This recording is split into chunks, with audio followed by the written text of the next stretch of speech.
Carnegie Library in downtown. Plenty of sunshine to get this afternoon started, but it has heated things up fast. We'll break down your forecast coming up. And a local manufacturer celebrating a major expansion in Neosho. The 4 states' most watched news starts now. This is the KOAM News at Noon. I'm Chris Warner. The old Carnegie Library in downtown Joplin catches fire early this morning. Now, the first call for this fire was at 5 a.m. Multiple units arrived on scene and reported seeing smoke coming out of the basement of the building. The fire was extinguished just after 8 this morning after several units were called in. Reddings Mill and Carl Junction were also called as mutual aid. Carl Junction aiding in serving the city in case of another fire. This is still a developing story as the investigation continues. We'll continue to have more details on our website at KOAMNewsNow.com and with the KOAM News Now app. Joplin fire officials say a man has died from injuries he received in a house fire. The fire happened early Monday morning at 819 West A Street. When fire crews arrived, they found 71-year-old Michael Hayes trapped inside. They got him out and took him to the hospital where he has since died. Fire officials determined the cause of the fire to be a malfunctioning electric fan. Temperatures are on the rise, Nick, but as you mentioned this morning, the good news is the humidity not yet on the rise. Yeah, so at least we're dealing with the heat, not the heat and humidity, but it's a true testament to how fast the dry air can allow things to heat up, Chris. We were sitting in the lower to middle 60s this morning, but all the sunshine that we're seeing just past the top of the noon hour, it has led to a quick warm-up. Not only that, ahead of an approaching cold front, we are seeing that wind coming from the south. That's mainly also because of, at the surface, high pressure sitting over West Virginia. It's not pumping in any moisture. That's why we're not seeing any cloud cover around here, and that's the way it's going to stay throughout the rest of the afternoon. As far as temperatures go, goodness, we warmed up fast. Mid to upper 80s already. A lot of us between 85 and 88 degrees.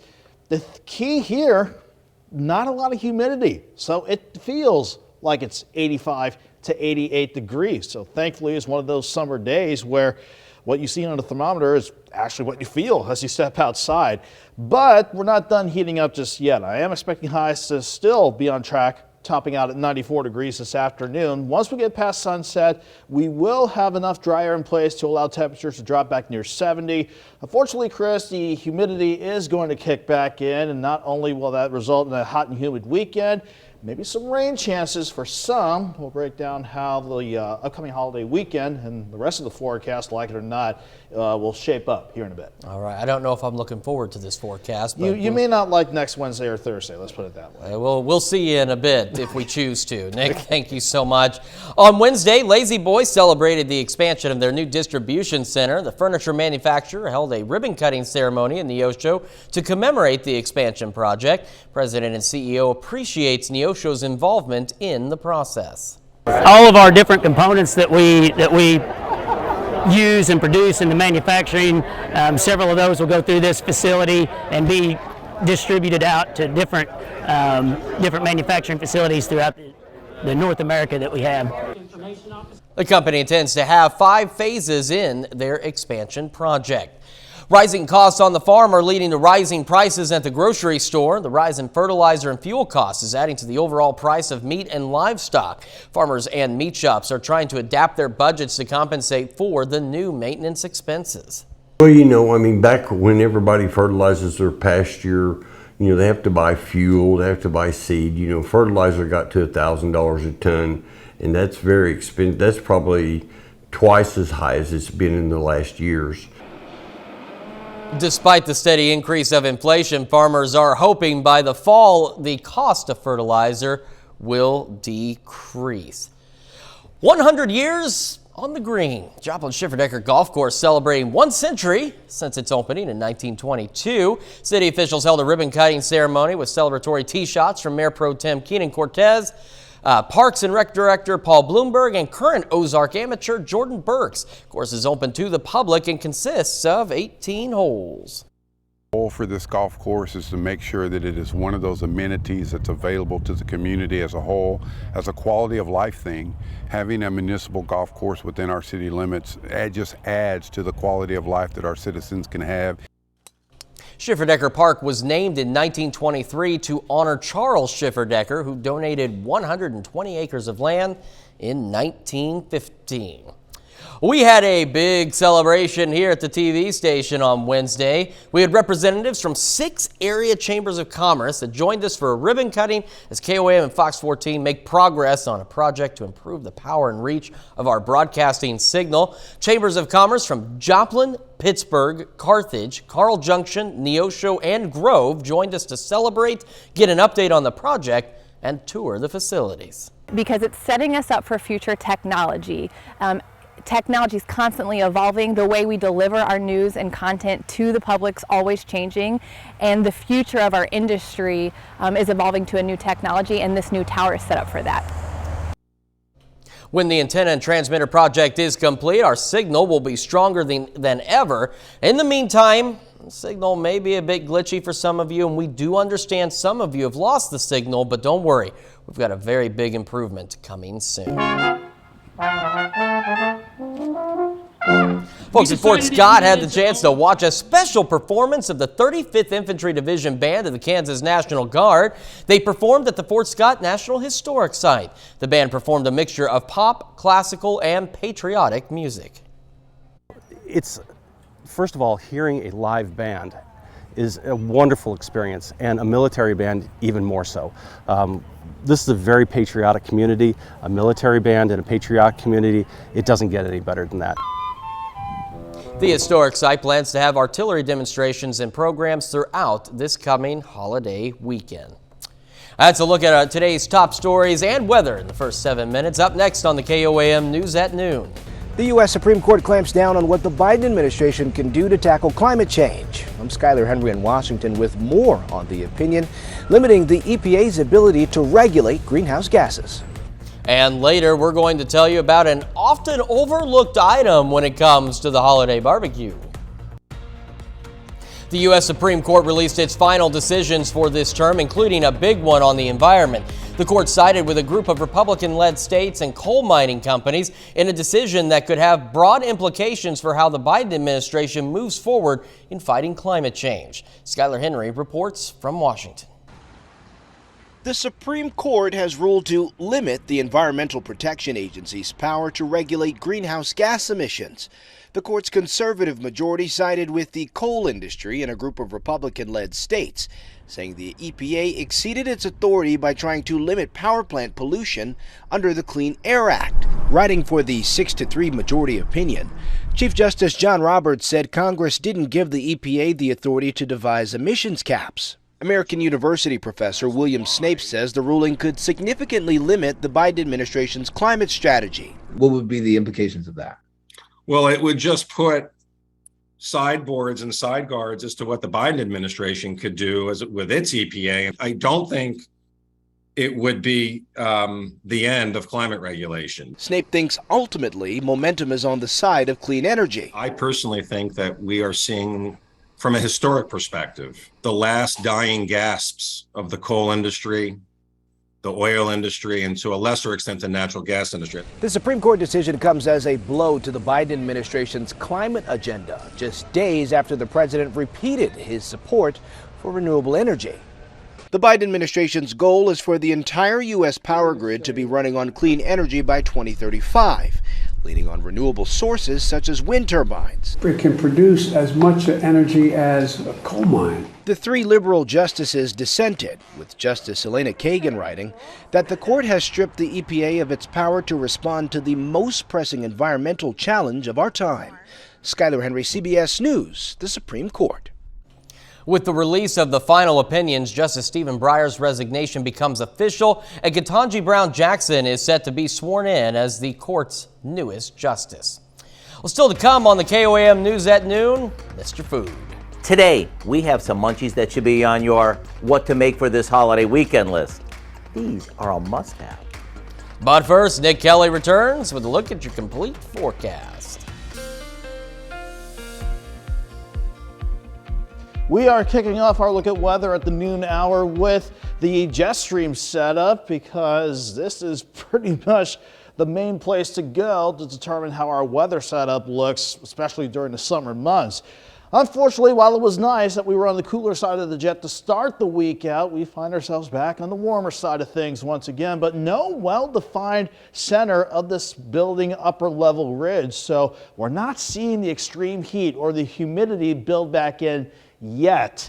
Although I'm afraid that's definitely looking more like a likelihood by the time we go deeper into the extended forecast. On the other hand, at the surface, this is what we're watching as we go into the holiday weekend. This frontal boundary to the north, that'll sit near us, if not on top of us, for the holiday weekend. It's not going to bring out washout rain chances, but it might try to play havoc with some of your holiday weekend plans, but it is not doing anything of the sort today. We started the day with plenty of clear skies, and not only is that what we're seeing on the Skywatch Storm Tracker, it's what we're seeing plenty of, no doubt about it, from 7th and Rangeline. So it certainly looks nice, but this is the type of setup where we had clear skies this morning, dew points is relatively low, and certainly now with that resulting in a humidity of 35%. Couple that with the south breeze, we went from the lower to middle 60s this morning to already 88 degrees in Joplin.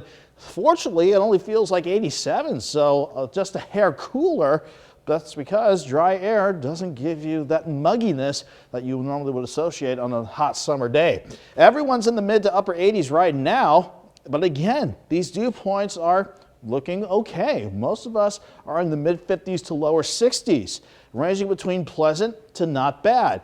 But these numbers are going to start trending upward in the extended forecast. In the meantime, they're not doing anything in terms of feels like temperatures. They're pretty much about the same, no matter where you are as we get this Thursday afternoon started. So where do we go from here? Well, I think we're still going to heat up. I think we're still on track to get highs around 94 degrees this afternoon. Still in the upper 80s by 8 o'clock. But once we do get past sunset, enough dry air still in place should allow temperatures to drop back near 70 by the time we hit sunrise on your Friday morning with that light south breeze at 5 miles per hour. That's around the Joplin area, but everybody goes from the mid 80s now, relatively speaking, to about 92 to 94 degrees this afternoon. Quiet to start the night out. The approaching front from the north, though, will start to park itself along the I-70 corridor. That may bring some mostly clear skies our way, just a little bit of cloud cover, but as that front edges closer, we're going to get some more moisture to pull in from the Gulf of Mexico. That's going to allow maybe a random isolated storm or two tomorrow afternoon, early tomorrow evening. The main job with that increasing humidity, though, is to take our mid-90s for highs tomorrow and start to make it feel like 100 again. Then the focus shifts toward the holiday weekend. The jet kind of sits on top of the region, as does the cold front. So that's going to spark just isolated thunderstorm chances, random hit and miss isolated storms for Saturday, Sunday, and the 4th of July, afternoon and early evening. Once that system lifts to the north, though, it is all about that upper level ridge. And I do not like the numbers that I had to put by the middle of next week, but it's what Mother Nature wants to try to throw our way. 94 tomorrow, 95 Friday. We stay in the lower to middle 90s Saturday and Sunday, pushing 97 on Monday. Hopefully it's not too humid by the time highs hit near 100 on Tuesday and Wednesday, Chris, but it would be July, or wouldn't be July, if we didn't see numbers like that try to return yet again. And I'm getting kind of the stink guy from Chris, apparently. What are those temperatures? What is that you're doing to us? I mean, it's not really your fault, Nick, but you know, you could I'm just lie. a messenger. We're a few days out. You could lie to us and make us feel a little bit better and then surprise us over the weekend. But oh my goodness, look what happened. The temperature suddenly skyrocketed. Well, I mean, we're still about a week out from that. If we see any changes that can allow us to trend it downward, of course, we'll do that. And certainly I want that to trend cooler. I don't want to deal with triple-digit heat. Oh, no, nobody does. But it's like you said, we are in the middle of July. And it's still something that we'll watch nonetheless. Absolutely. Nick, thank you so much. We take this time now to honor today's fourth state hero. Specialist Terry Bush served in the Army in Germany from 1974 to 78, his hometown, Fredonia. We're proud to recognize Specialist Terry Bush, today's fourth state hero. As we head into the holiday weekend, many of us are getting ready to fire up the grill for those big meals, but what about some snack items? We've got a tasty recipe for some spinach dip roll-ups today in the Mr. Food Test Kitchen. If you're hosting a 4th of July backyard bash or attending one, you're probably thinking about what to serve or what to bring. One thing that often gets overlooked are the munchies. So let me share with you an easy idea that'll be very welcome. We start by combining some softened cream cheese with a good amount of mayonnaise, a bit of Parmesan cheese, a little garlic powder, and a splash of lemon juice. Now we mix that until it's well combined before adding some frozen chopped spinach that we've thawed and drained, a few roasted peppers that we've also drained, and bacon bits to give this some smokiness. Once it's mixed, we spread it onto some flour tortillas and roll them up jelly roll style before wrapping them in plastic wrap. After chilling them in the fridge for a bit, they're ready to slice and serve. Just imagine how welcome they'll be while everyone's waiting for the burgers and dogs to come off the grill. You may even want to make a double batch because these have a tendency to disappear fast. To get this easy as can be recipe, all you have to do is go to our website and type in spinach dip roll-ups. So whether you're hosting or attending a party this weekend, these should definitely be on your what to serve list. I'm Howard in the Mr. Food Test Kitchen, where today we found a super popular way for you to say, ooh, it's so good. Well, you can find this recipe along with a lot more good food from the Mr. Food Test Kitchen online. All you have to do is go to our website, KOAMnewsnow.com. Now, here's a look at 4 state market prices.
Sunny day, not so humid, but that's going to send highs to 94 before the day is all said and done. Staying mainly in the mid-90s to start the holiday weekend. Let's go 97 on the 4th. Isolated storm chances to watch, but then the heat really kicks in starting Tuesday.